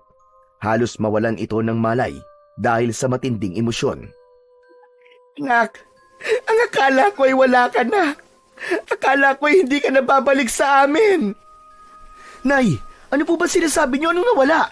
Hindi naman po ako nawala. Ikaw nga po yung biglang nawala eh. Ilang oras po ako nagpaikot-ikot dun sa bukid, Nay, para po hanapin lang kayo. Anong sinasabi mo? 3 araw ka nang nawawala. Pati nga mga pulis at tanod dinahanap ka na sa buong baryo, pero hindi ka nila makita kahit saan. Ano? 3 araw? Paano pong nangyari yun? Kanina lang po ako natulog ah. Teka, totoo ba talaga yung mga sinasabi nyo? Sa gitna ng kanyang pagtataka, napansin ni Robert na seryoso ang ekspresyon ng dalawa. Hindi nagbibiro ang mga ito dahil kita ang pag-aalala at takot sa kanilang mga mata. Oo anak, 3 araw kang nawawala. Ni anino mo hindi namin matunton. Kahit sa bukid wala. Akala namin may nangyari na masama sa'yo. Pambihira ka naman, Tulo. Saan ka ba nagpunta? Pinag-alala mo kami ah. Saka ito si tita, akala niya nilapa ka na ng aswang. Tumahimik si Robert nang ibabaw ang kaba sa kanyang dibdib. Napalunok siya at marahang naupo sa upuang malapit sa kanila. Hindi niya magawang magsalita ng maayos habang iniisip ang posibilidad na 3 araw na pala ang lumipas mula ng panaginip niyang yon o kung panaginip nga lang ba talaga yon. Hindi. Paano nangyari yun? Imposible. Tulog lang ako eh. Tapos nagising ako. Wala na kayo. Bigla niyang kinapa ang mutya sa kanyang bulsa. Dahan-dahan niyang inilabas ito. Ngunit hindi niya ipinakita sa mga taong naroroon. Alam kong natulog ka, anak. Pero nang sumunod ako sa isa kubo, wala ka na doon. Magsabi ka nga ng totoo, saan ka ba talaga galing? Pinag-alala mo ko ng husto, anak. Nay, maraming tao. Gusto kong kayo lang po muna makausap ko. Oh, paano ba yan? Narinig nyo mga kapitbahay. Ang mabuti pa ay magsiuwi na muna tayo para makapag-usap to mag-ina na mabuti. Ipagpasalamat na lang natin na ligtas naman pala tong kababaryo natin. O sige, magsiuwi na po tayo. Tumayo ang mga tao, nagkatinginan at marahang nagsimula ng mag-alisan. Ang ilan ay halata pa rin ang pagtataka at pag-aalala sa mga muka, pero walang nagsalita. Tahimik na naglakad, pabalik sa kani-kanilang mga bahay. Naiwan si Natoy sa loob ng bahay, kasama si Aling Nina. Nay, hindi ko po talaga alam ang nangyari. Basta ang alam ko lang po ay natulog ako tapos ano po at nanaginip po ako. Nagising na lang po ako na nasa ibang lugar ako. Tapos po, may engkanto, may matanda, may kalabaw. Teka, sandali lang anak, hindi ko maintindihan. Ano ba sinasabi mo? Nay, maniwala kayo sa akin. Ito, binigyan nga po nila ako ng mutya. Natatandaan niyo po ba yung sinasabi ko sa inyo noon na may nagpapakitang kalabaw sa akin? Kaya pala palagi siya nagpapakita sa akin ay dahil gusto niyang ibigay sa akin ng mutya ng balaw. Ano ka mo? Mutya ng balaw? Opo, Nay. Balaw po ang tawag doon sa kalabaw na engkanto. Pero kung dito po sa mundo ng tao, mutya ng kalabaw po ang tawag dito. Ayos yan, pre ah. Pero parang hindi naman mutya yan eh. Mukhang mamahaling bato. Di ba ganun sa mga mundo ng engkanto? Minsan, nagbibigay sila ng kayamanan. Tignan mo yan oh. Mukhang brilyante yan ah. Nako pare, yayamang kayo dyan. Hindi par, nagkakamali ka. Hindi ito isang brilyante. Isa tong mutya. Isang tunay na mutya. May kapangyarihan itong magbigay ng lakas para labanan ng mga masasamang nilalang. Natigilan ang dalawa at kapwa nagkatinginan nang marinig ang sinabi ni Robert. Halatang nagulat sila sa narinig. Hindi nila alam kung paniniwalaan nila ang binata o kung epekto lang ito ng pagkawala nito ng halos 3 araw. Naka, delikado yan. Dapat hindi mo tinanggap. Ikaw, lalabanan mo mga aswang? Hehehe, anong alam mo dyan? Yun nga rin ang sinabi ko sa kanya, pare. Kaso ang sabi niya, gagabayan naman daw ako ng mutya. Alam mo, tama ang kaibigan mo. Hindi lang yan delikado. Baka mamaya may sumpayan. Ibalik mo na lamang yan kung saan mo kinuha, Robert. Hindi, Nay. Sabi po ng engkanto, regalo raw po to sa akin. Hindi ko nga alam kung bakit pero parang may sinasabi siyang tungkol sa kapalaran ko at parang tinutulungan niya po ako. Teka lang, Robert. Paano ka makakasiguro na hindi ka ginagawang kasangkapan ng mga yan, ha? Sabi ng mga matatanda, delikado makipag-ugnayan sa mga engkanto. Baka mamaya may kapalit yan. Tahimik si Robert. Kahit siya ay hindi sigurado sa lahat ng nangyari.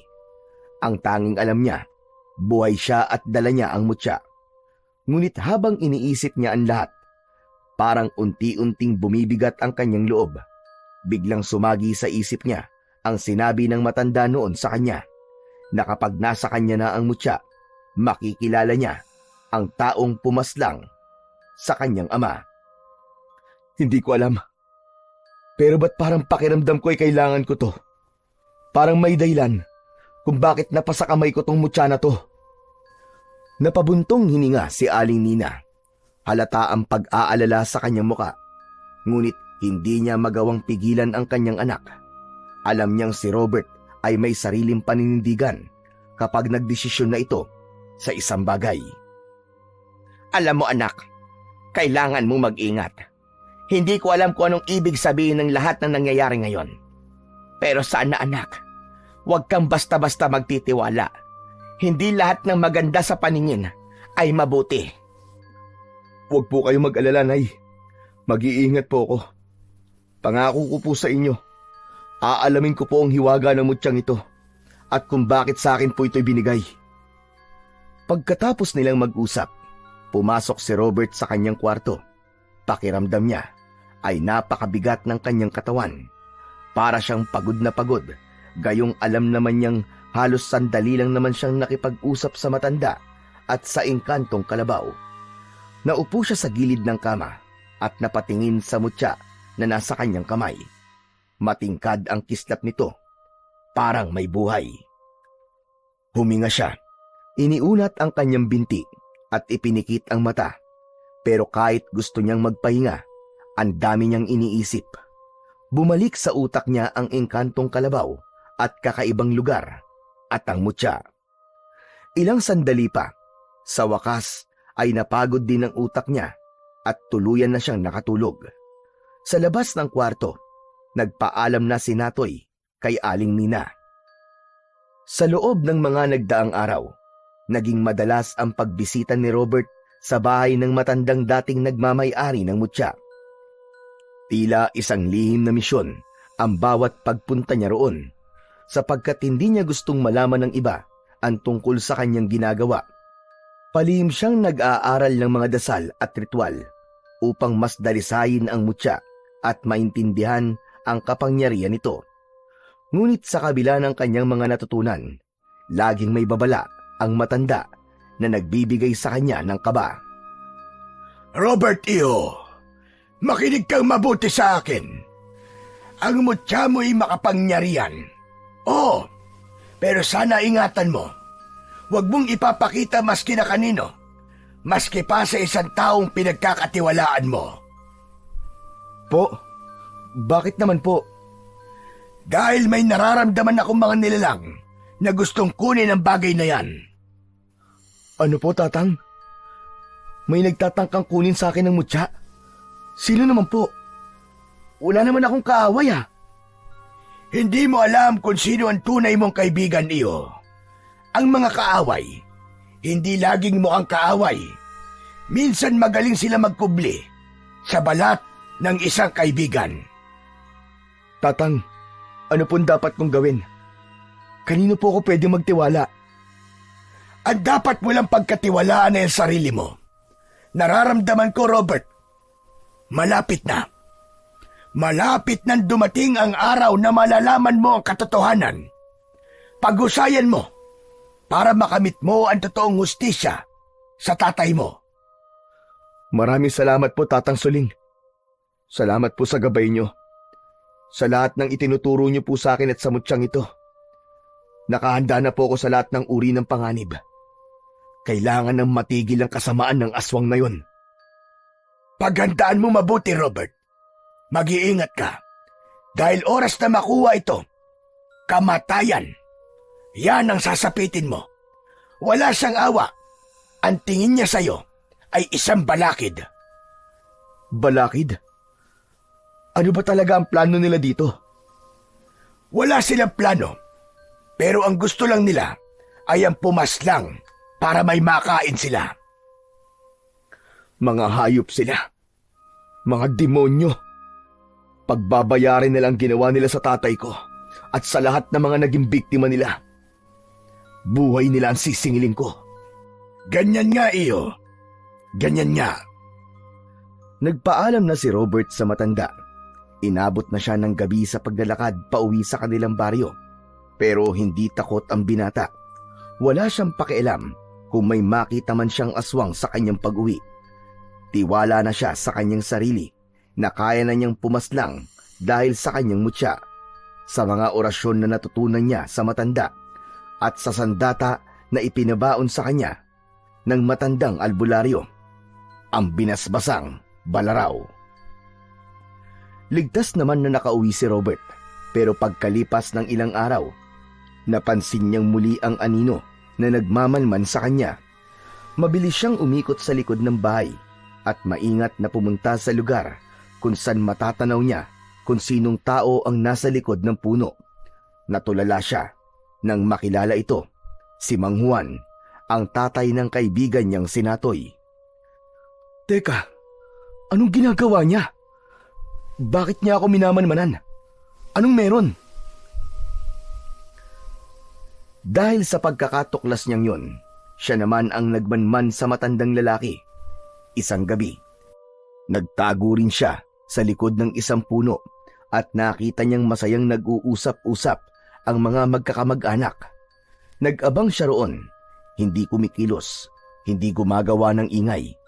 Ilang oras pa ang nagdaan, muntik na siyang makatulog sa pagbabantay nang bigla siyang nakarinig ng mga yapak. Nang tignan niya, palabas na ng bahay ang taong binabantayan niya. Sinundan niya ito ng palihim. Papunta ito sa loob ng gubat. Pambihira! Ano ginagawa ng taong to sa 10 oras ng gabi? Napakuyom ang kanyang mga palad. Galit ang nararamdaman niya habang nasa isip na posibleng isang aswang si Mang Juan. Malalaman ko rin ang sikreto mo at humanda ka. Dahil kung tama ako, ngayon pa lang tatapusin na kita.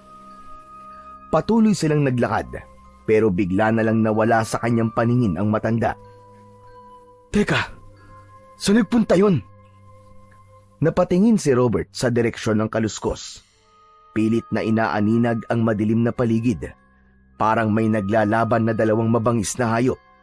Ang mga ungol at sigaw ay naririnig niya, at ang paggalaw ng mga damo at sanga ay nagpapahiwatig na may matinding labanan na nagaganap. Ano kaya yun? Dahan-dahang lumapit si Robert. Iningatan niya ang bawat takbang para hindi lumikha ng ingay. Hinawi niya ang damo sa harap niya gamit ang kanyang kamay. Sa kabila ng kadiliman, bahagya niyang nakita ang mga nilalang na matagal niya nang pinaghahandaan, ang mga aswang. Bago pa man siya makalapit ng tuluyan, biglang may naramdaman siyang malamig na kamay na humawak sa kanyang braso. Napalingon siya ng mabilis. Nakita niya si Mang Juan. Galit na galit ang anyo nito. Mang Juan? Agad siyang tinanong ng matanda kung ano ang ginagawa nito sa gubat. Hindi agad makasagot si Robert. Muli niyang narinig ang nakakakilabot na ingay mula sa likod ng mga damo. Ang kaluskos ay muling bumalik, mas malakas at mas nakakatakot. Naririnig niyo po ba yun? Ngunit hindi nagsalita ang matanda. Bagkus ay hinila lang siya nito palabas ng gubat. Pinagalitan siya at sinabing wag nang bumalik sa lugar na yon dahil delikado. Kung delikado ho, bakit kayo nandun? Saka, may aswang po ako nakita. Baka sila pumatay sa tatay ko. Sana hinayaan mo na lang ako dun. Biglang huminto ang matanda. Tumitig ito kay Robert at ang kanyang muka ay unti-unting nagbago. Ang kanyang balat ay nagsimulang maging kulay abo at ang mga mata nito ay naging kulay pula at ang kanyang mga kuko ay humaba. Gayun din, nagkaroon din ito ng matutulis na pangil.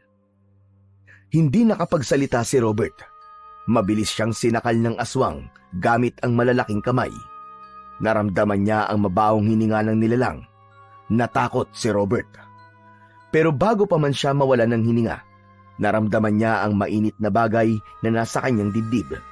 Umiinit ang mutya. Doon lang niya naalala na meron siyang suot na mutya at may balaraw siya sa kanyang mga kamay. Inusal niya ang orasyon na itinuro sa kanya ni Tatang Suling. Ang mutya ng kalabaw ay umilaw. Kasabay nito ay naramdaman ng binata ang kakaibang lakas sa kanyang katawan. Ang kanyang pandama ay tumalas. Bigla siyang nabitiwan ng aswang. Ang bigat ng kanyang katawan ay hindi lang dumoble, kundi naging kasing bigat siya ng isang kalabaw. Napaupo siya sa lupa, pero mabilis na nakabangon. Hindi na siya nagdalawang isip. Habang nasisilaw ang aswang sa taglay na liwanag ng mutya, mabilis niyang sinaksak sa dibdib ang aswang gamit ang hawak na balaraw. Sumigaw ang nilalang ng nakakakilabot na hiyaw habang bumalot dito ang liwanag mula sa kanyang sandata at sa mutya.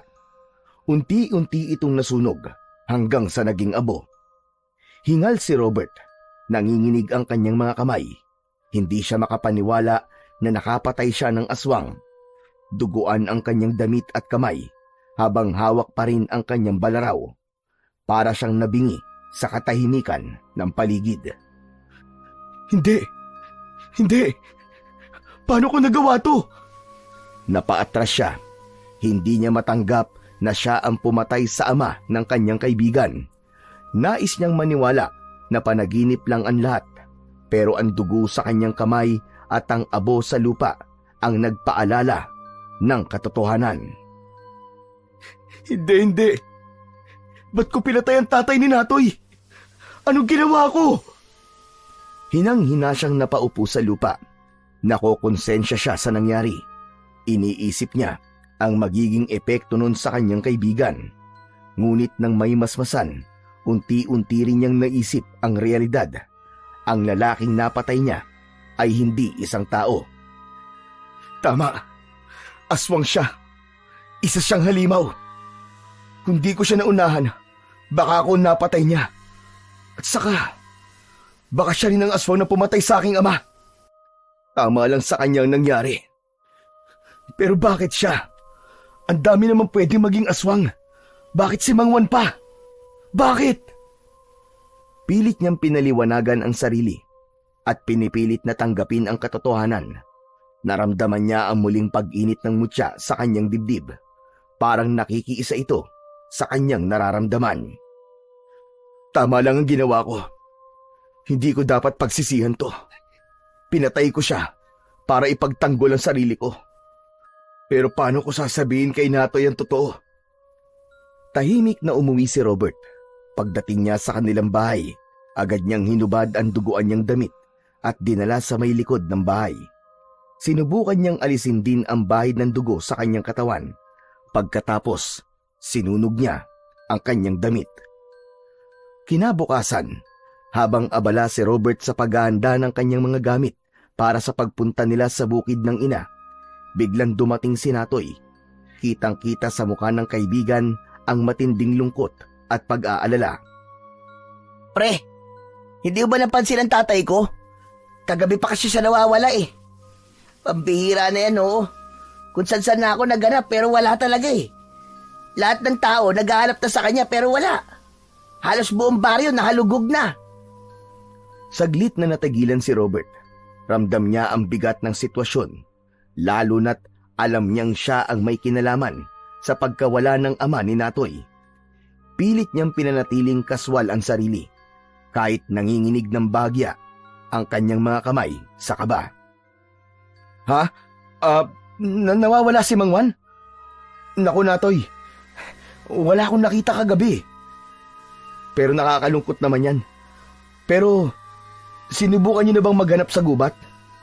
Oo, pati doon, naganap na rin kami pero wala talaga kami nakitang bakas si tatay. Sana naman, walang masamang nangyari sa kanya. Nagkunwari si Robert na nakikiramay sa nararamdaman ng kaibigan. Sinubukan niyang magtanong ng mga bagay na parang wala siyang alam. Alam mo par, baka naabutan siya ng dilim at naisipan na lang niya na magpalipas ng gabi sa ibang lugar. O kaya, baka nasa ibang baryo lang siya. Sana nga ganun. Pero hindi siya ganun pare. Lagi siyang umuwi kahit na gaano kalayo o kadilim. Kaya nga kinakabahan na kami. O sige, hindi na ako pupunta ng bukid. Tutulong na lang ako mamaya sa paghahanap. Salamat tol ah. Mabuti ka talagang kaibigan. Napalunok si Robert sa huling sinabi ni Natoy bago ito umalis. Tinanaw na lang niya ang kaibigan habang papalayo ito sa kanya. Hindi niya maiwasang tanungin ang kanyang sarili kung kaya ba niyang itago ang katotohanan mula sa kanyang kaibigan. Hindi mapakali ang binata sa buong maghapon. Paulit-ulit niyang iniisip ang naging pag-uusap nila ng kanyang kaibigan. Habang nakaupo sa sala, lumapit ang kanyang ina. Robert anak, kain na. Nay, hindi ko alam kung kaya ko pa. Napansin ni Aling Nina ang nanginginig na boses ng anak. Agad siyang lumapit at tumingin ng mabuti sa mukha nito. Anak, ano bang problema? Mukhang mabigat ang iniisip mo ah. Sabihin mo sa akin. Tahimik si Robert. Halata ang tensyon sa kanyang katawan habang paulit-ulit niyang pinipiga ang kanyang mga kamay. Nay, nakapatay ako eh. Anong sinabi mo, Robert? Nakapatay ka? Anong ibig mong sabihin? Nay, napatay ko po si Mang Juan. Halos mawalan ng balanse ang ginang nang marinig niya ang sinabi ng kanyang anak. Napahawak siya sa kanyang dibdib habang ang kanyang mga mata ay nanlalaki. Pinatay mo ang tatay ni Natoy, anak! Anong nangyari? Agad na isinalaysay ng lalaki ang lahat ng nangyari ng gabing yun. Nanlumo ang kanyang ina sa narinig. Hindi niya magawang makapagsalita kagad. Pilit na inuunawa ang mga nangyayari. Anak, bakit hindi mo agad sinabi? Natatakot po ako, Nay. Lalo na po kay Natoy. Hindi ko po alam kung paano po sasabihin sa kanya ang dahilan kung bakit ko pinatay ang tatay niya. Pero hindi natin habang buhay na maitatago ito, Robert. Nay, ano pong gagawin ko? Hindi ko po alam kung paano to sasabihin sa kaibigan ko. Anak, hindi madaling harapin ang ganitong sitwasyon. Pero kung mahalaga sa iyo ang pagkakaibigan niyo ni Natoy, kailangan maging totoo ka. Harapin mo ang katotohanan, kahit gaano kasakit. Nay, baka hindi niya po ako mapatawad. Maiintindihan naman niya siguro, anak. Alin po maiintindihan niya? Yung sasabihin kong napatay ko ang tatay niya? O yung sasabihin kong aswang si Mang Juan? Hindi ko alam. Hindi naman ako si Natoy, anak. Hindi kami parehas ng pananaw. Pero kung ano man ang maging reaksyon niya, anak, mahalaga, nagawa mo ang tama. Makukulong ba ako, Nay? Anak, kailangan bayaran ang anumang pagkakautang. Dahil sa sinabi ng kanyang ina, nagkaroon si Robert ng konting tapang. Alam niyang hindi niya maaaring itago ang ginawa niya magpakailanman. Kailangan niyang harapin ang kanyang kaibigan at sabihin ang totoo, kahit anuman ang kahihinatnan. Anak, basta't lagi mong tatandaan, nandito lamang ako. Ano man ang mangyari, hinding-hindi kita iiwan. Matapos ang kanilang pag-uusap, dumulog na sila sa hapagkainan, pero hindi pa man sila natatapos, biglang may kumatok sa kanilang pintuan. Sino kaya yon? Ako na po, Nay. Binuksan ni Robert ang pinto at bumungad ang kaibigan niyang si Natoy. Pagod dito, marumi ang mga damit at halatang galing sa mahabang paglalakad. Ngunit higit sa lahat, mababakas sa mukha nito ang lungkot at galit. Robert, nakita na namin si tatay. Ano? Saan niyo nakita? Sa bukid. Buhay siya. Buhay ang tatay ko. Ano? Paano nangyari yun? Imposibleng mabuhay pa ang tatay mo. Anong sinabi mo? Wala, Natoy. Hindi. May sinabi ka, Robert. Ulitin mo yung sinabi mo. Sabihin mo sa akin kung anong alam mo. Hindi ka naniniwalang buhay siya? Bakit? Natoy. Oo. Nagsisinungaling ako na buhay pa ang tatay ko. Ang totoo niyan, hindi pa namin siya nakikita. Pero may nakapagsabi sa akin na ikaw ang huling nakita nilang magkasunod dun sa gubat. Anong ginawa mo sa tatay ko, ha, Robert? Sabihin mo sa akin ang totoo. Anong ginawa mo sa tatay ko? Ipinagtanggol ko lang ang sarili ko laban sa kanya. Ang tatay mo, isang aswang, Natoy. Hindi ko sinasadya na patayin siya. Nagbago ang ekspresyon ni Natoy. Tila hindi siya nagulat. Ngunit mas lalong sumidhi ang lungkot sa kanyang muka. Aswang ang tatay ko? Patawad, par. Hindi ko gustong nangyari. Paano kung sabihin ko sa'yong di lang si tatay ang aswang sa pamilya namin? Anong ibig mo sabihin? Biglang napansin ni Robert ang pagbabago sa ekspresyon ng kanyang kaibigan. Hindi na lungkot ang nakikita niya, kundi matinding galit. Unti-unting bumaba ang ulo nito habang nagsimula ang kakaibang tunog na parang nababali ang buto. Agad na napalunok si Robert. Nag-umpisang magbago ang anyo ni Natoy. Humaba ang kanyang mga kamay at kuko at naging kulay itim ang kanyang balat. Ang mukha nito ay naging hugis sa hayop. Naging isang mabangis na nilalang. Ang mga mata ni Natoy biglang tila nag-apoy. Natoy! Pinatay mo ang tatay ko, hayop ka! Pagbabayaran mo ang ginawa mo sa kanya!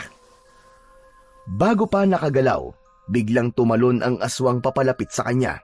Napasigaw si Robert, sabay atras. Robert, anak!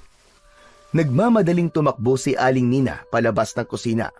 Ngunit nakita niya ang mabangis na anyo ni Natoy. Napaatras siya sa takot. Hindi makapaniwala sa nakikita. Nay! Magtago ka, dali! Agad na nagtago si Aling Nina sa kanyang silid. Hindi pa rin makapaniwala sa kanyang nakita. Samantala, para mailigtas ang kanyang ina, lumabas ng bahay si Robert. Hinabol naman siya ng aswang. Hindi niya nabitbit ang kanyang balaraw, kaya wala siyang alam na ipanlalaban sa aswang, maliban sa suot niyang mutya. Tama na, Natoy! Sinabi ko na! Hindi ko sinasadya! Saka, baka siya rin ang pumatay sa tatay ko! Kaya mo siya pinatay, kasi ang akala mo, siya ang pumatay kay Mang Elias! Bakit ka tumatawa? May nakakatawa ba? Natatawa ako dahil isa kang tanga. Ha? Anong ibig mo sabihin, Natoy? Ako, Robert. Ako ang pumatay sa tatay mo. Ano? Oo, ako. Gabi noon, nagugutom ako. Gutom ako na sobra. At tanging si Mang Elias lamang ang nasa bukid. Kaya hindi na ako nakapagpigil, Robert. Nagbago ko ng aking anyo. Naging halimaw ako. At siya ang aking naging biktima. Hindi. Hayop ka, hindi totoo yan, Natoy. Nagsisinungaling ka lang. Totoo yun, Robert. Hindi mo alam kung gaano kahirap ang tawag ng gutom sa tulad namin. Hindi mo maiintindihan dahil hindi mo pa nararanasan. Pero ako, Robert, Araw-araw ko nilalabanan ang sarili ko. Pero ng gabing yon, wala na akong magawa. Hayop ka. Bakit mo ginawa yon? Bakit mo pinatay ang tatay ko? Hindi ko ginusto yun. Wala na akong kontrol. Hayop ka, Natoy. Nakiramay ka pa, demonyo ka. Nakibantay ka pa. Yung pala, ikaw ang may kagagawan. Tama na. Wala na silbi at sisihan, Robert. Wala na tayong mababago. Dahil ikaw, pinatay mo rin ang tatay ko. Kaya patas sa tayo. Magkaibigan tayo, Natoy. Hindi dapat ganito nangyayari sa atin. Oo, tama ka. Magkaibigan nga tayo. Pero ano na ngayon? Parehas na tayong halimaw. Magkaiba nga lang ang balat. Nagkakamali ka, Natoy. Hindi ako halimaw. Hindi ako katulad mo. Hindi ka katulad ko. Nagawa mo ngang pumatay. Ano ang pinagkaiba natin? Sabihin mo nga. Dahil tao pa rin ako, Natoy. May puso. Kaya ko pa rin piliin ng tama. Kahit mahirap. Kung ganon, wala na tayong pagpipilian pa. Kung hindi mo ako papatayin, ako ang papatay sa'yo! Kinabahan ng sobra si Robert. Natakot ito dahil alam niyang nasa loob ang kanyang balaraw. Sinikap niyang makabalik sa loob ng bahay pero bigla siyang hinarangan ng kanyang kalaban. Sa isang iglap, sumugod ang aswang. Naitulak siya pabalya sa kanilang bahay. Nawalan siya ng balanse at napasandal sa dingding. Ang mga kuko ni Natoy ay umabot sa kanyang braso. Nag-iwan ng malalim na sugat. Napangiwi si Robert sa sakit. Napalingon siya sa kanyang tabi nang nalaglag ang sungay ng kalabaw sa dingding. Nang makita niyang papasugod naman ang aswang, kinuha niya ito ng mabilis. Kung ito lang ang paraan para ipagtanggol ko sa sarili ko, bahala na! Mabilis niyang naiwasan ang matatalim na kuko ng aswang. Habang hawak ang sungay ng kalabaw, bigla niyang naramdaman ang kakaibang init mula sa mutya. Sa hindi maipaliwanag na dahilan, ang simpleng sungay na hawak niya ay unti-unting nagbago ng anyo. Nagkahugis ito, parang naging espada. Nagkaroon ng talim at nagningning na parang ginto. Agad na napaatras si Natoy, nasilaw at tila nasaktan sa liwanag. Patawad, Natoy. Patawarin mo ako. Sa muling pagsugod ng kalaban, nagawa ni Robert na itarak sa dibdib ng aswang ang sungay. Isang matinis na sigaw ang kanyang narinig at unti-unting bumagsak si Natoy sa lupa. Ang anyo nito ay bumalik sa pagiging tao, duguan at hinahabol ang hininga. Robert, magkaibigan tayo. Bakit umabot tayo sa ganito? Patawad, Natoy. Wala akong ibang magagawa eh. Pinilit mo ako eh. Sana sa susunod na buhay natin, magkaibigan pa rin tayo. Pero hindi na ganito. Ipinikit ni Natoy ang kanyang mga mata hanggang sa tuluyan ng tumigil ang kanyang paghinga. Nanatiling nakatayo si Robert, umiiyak. Hawak niya pa rin ang sungay ng kalabaw at duguan. Patawad, Natoy. Patawad. Kaibigan ko. Lumipas ang ilang minuto. Si Natoy naging abo. Napaluhod sa lupa si Robert at tumingin sa langit na para bang humihingi ng tawad sa Diyos na lumikha sa lahat. Lumipas ang mga araw. Walang sino man ang nakaalam sa nangyari kay Natoy. Akala ng mga taga-baryo, naging biktima na rin sila ng mga aswang. Dahil sa takot ng ilang kamag-anak ni Natoy, nagpasya ang mga itong lisanin na ang baryo at lumipat sila sa mas ligtas na lugar. Samantala si Robert ay nagpatuloy sa kanyang buhay. Ngunit hindi na siya tulad ng dati. Mas naging mapagmasid na siya. Mas tahimik at mas malalim mag-isip. Pinagbuti niya ang pagtatangan ng mutya ng kalabaw na ngayoy itinuturing niyang hindi lamang isang sandata, kundi isang simbolo ng responsibilidad. Ang kanyang misyon ay magsimula ng bagong yugto ng buhay, isang buhay na puno ng kabutihan at balanse sa kalikasan. Sa paglipas ng mga panahon, naging isang mahusay na agriculturist si Robert. Naging masigasig siya sa pagtuturo at pagtulong sa mga maliliit na komunidad para mapaunlad at mabigyang halaga ang pagtatanim at imulat ang mga tao sa halaga ng kalikasan.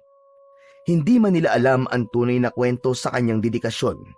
Alam ni Robert na ginagawa niya ito alang-alang sa kanyang ama at sa kanyang kaibigan na si Natoy. At kung meron mang naliligaw na mga masasamang nilalang, hindi nagpapabaya si Robert. Agad nitong winawakasan ng anumang uri ng kasamaan gamit ang kanyang mutya, ang mutya ng kalabaw.